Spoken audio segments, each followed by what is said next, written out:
Hello, welcome to my channel.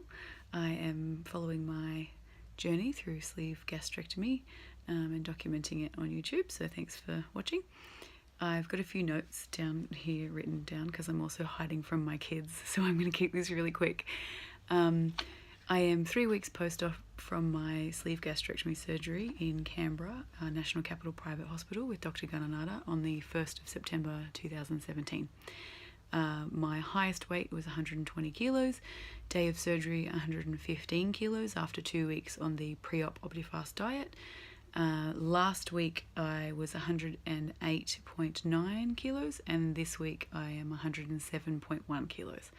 Really happy with that. I concentrated more on getting my food and my water balanced and getting everything in together better this week.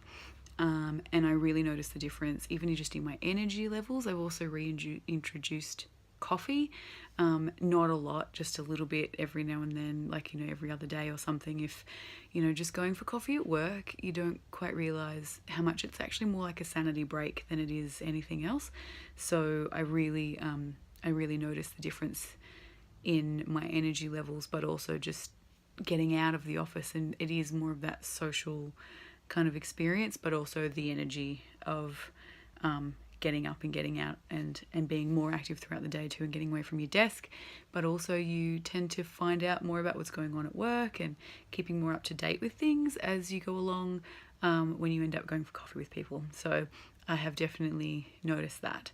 I get a small, which the particular place that we go to is quite small. It's almost a joke. We used to laugh at people all the time, and here I am ordering it, and it takes me forever to drink it, and half the time I don't even finish it because it's just too much.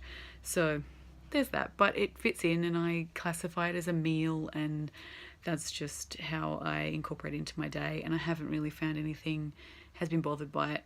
I've gotten back to adding my Benefiber to my meals, like to my purees, and I found that kept things moving a lot better. I didn't realize how bad I was actually struggling with that, so that really picked up once I did that.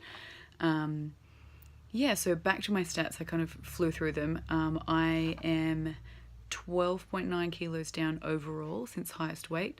I'm 7.9 kilos down since surgery, and I'm 1.8 kilos down since last week. So I think that's really great. I haven't had a chance to incorporate the walking into my daily routine yet at work because I have been away for 2 weeks. So I've just spent last week catching up on everything.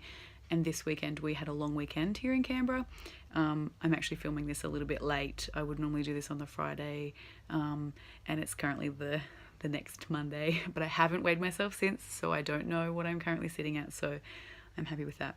I also just wanted to give you a quick update on my measurements, and then also a little bit about people noticing the size of what you're microwaving at work, so that's been fun.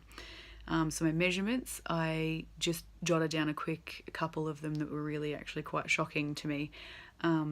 So this is since surgery. I didn't weigh myself at highest weight. I only weighed myself the night before surgery. Measured. I only measured myself the night before surgery. So since surgery, so in the last 3 weeks, I've lost 9 centimeters from my waist. I've lost 9 centimeters from my bust. I've lost 7 centimeters from my hips, 10 from each thigh, and 3 to 4 from each arm, respectively. So I was completely blown away by that. I'm quite hippie. I'll try and link in some photos and stuff. I am terrible at editing, so I'm going to learn as I go on this how to do that. But if I do learn how, I'll insert some photos somehow.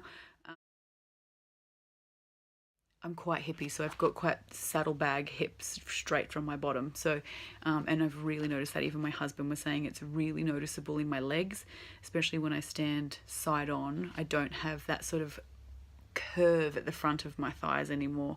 It's very, very flat. So that's really exciting. And my waist as well, like I'm starting to get my waist back, which is exciting. But my bust, I'm quite busty as well. I have quite a big chest, as it were. So my bra is fitting really weird at the moment, and it's actually sometimes hurting a little bit because it's not fitted obviously properly now. But I also kind of don't want to spend the money on the new clothes and things like that. So I'm kind of struggling and trying to just deal with what I have from as I was going up, I guess, in the weight, and then what I expected I would fit into as well. So there's a fair bit of sports bra actioning happening because there's just sometimes it's too hard and it's too painful. But yeah, so overall, extremely happy with that. I went down a size in jeans, so I went from a size 20 in jeans down to a size 18, and now the 18 is starting to be quite baggy as well, and I'm getting the saggy crotch and the bum crack happening.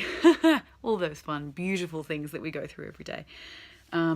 Yeah, so my last note, keeping this as quick as I can while I'm hoping that my kids don't run in here, the conversation of being on leave for 2 weeks, that was already kind of interesting enough, with people going, oh, how was your time off, and I hope you had a great time. And I kind of just joked and said, oh, I had a staycation and I spent the whole time in my pajamas, it was great, and just potted around the house and it was fantastic. And then there's the people who you've already had that conversation with, and then they see you microwaving these tiny little containers with these tiny little portions in them. And I had someone directly say to me, and a few people will say, oh, that's not a lot, and you say, oh yeah, I'm just eating, small regular meals or something like that. And I had someone actually say to me, is that going to fill you up? And I just said, yes, because it will. I mean, technically, yes, it will. And I know there's probably a lot of you out there who are thinking, well, it's none of your damn business, so leave me alone. But we're a very friendly group at work, and we're not super close, but we're friendly enough that we know enough about each other. You talk about your kids and you talk about home, and people know that my husband works in another department as well. I'm a public servant. He's also a public servant. I do jamboree nail wraps. I'm a consultant. So I talk to people a fair bit about me. And so it's one of these things where it's like, I'm not telling people. I'm just not telling a few certain people in my life who I don't particularly want to deal with the response that they have, or have to deal with them battling with their own internal agreement or disagreement with what I'm doing, or their own comments or things like that. So there's a few people who I know have strong views that will probably make them known to me, that I'm not telling, just because I couldn't be bothered dealing with it, really. And it is none of their business, but I know they'd be happy for me in the end. I just wasn't really ready to deal with them dealing with it. But these other people, I find it easier to tell a shop assistant than I do to tell an acquaintance at work. I feel like a shop assistant or, a waitress or something like that is very impersonal, and they don't really know me, and that's fine. They can just move on, and they can, oh, well, that's nice, good for you, and it makes more sense as to why I've left all this food on the plate or whatever, or why I'm not eating at all. But with work, they see what I'm eating and they see what I'm carrying around, and then they all of a sudden get concerned about you. And because it's a workplace where if you're concerned about someone, you can go to their manager, or you can go to HR or someone like that, and you can say to them, I'm worried about this person, and then it becomes a thing. So to avoid that happening, I did have a conversation with somebody where I actually said, yes, this will actually fill me up because this is the capacity of my stomach. And their reaction to that was kind of, I see. And it was kind of like, I've had surgery on my stomach.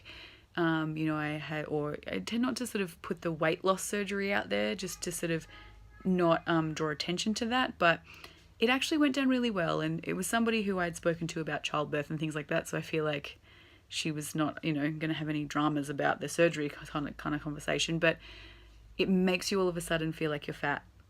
I have not felt that before, and it wasn't until she was, and then looked at me, and she's looking me up and down, and it just sort of made me realize I was drawing attention to my own body by saying it to somebody like her, who is lovely and just a normal concerned colleague. And so it was probably the first time since doing this that I actually felt like I was calling myself fat when I shouldn't have been. So yeah, I just wanted to leave that with you. One of my kids is coming, so I will leave that with you, and I will update you again soon. Leave me a message in the comments below if you can about how you're dealing with colleagues, and also your water intake, because that would be really good to know. So before my children break my door down, I will talk to you again next week. Bye.